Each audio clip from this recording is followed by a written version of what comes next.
Good morning বন্ধুরা, তোমরা সবাই কেমন আছো? আশা করি সবাই ভালো আছো। তো এটা কালকে রাত্রে একটা ক্লিপ। তো কালকে হঠাৎ করে সত্যনারায়ণ দিয়ে খিচুড়ি খাওয়ার মুড হইলো, তো ডালটা ভাজা নিলাম। আর এখানে সয়াবিনের ভর্তার জন্য সয়াবিন ভাজলাম, বাকি খিচুড়ির জন্য সবজি টবজি কাটা হইলো।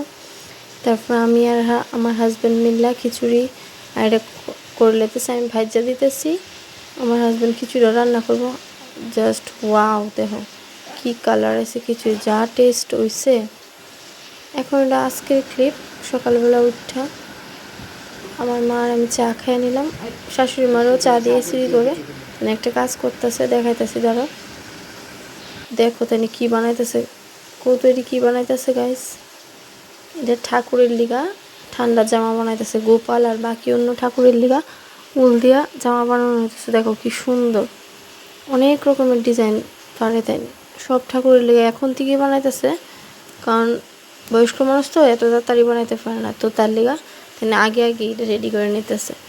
তো এটা নিয়ে তারপর আমি স্নান টান করে ঠাকুর করে আমার পূজাটাও কমপ্লিট করে নিলাম। যদি ভালো লাগে থাকে অবশ্যই একটা লাইক কমেন্ট করে দিও। টাটা।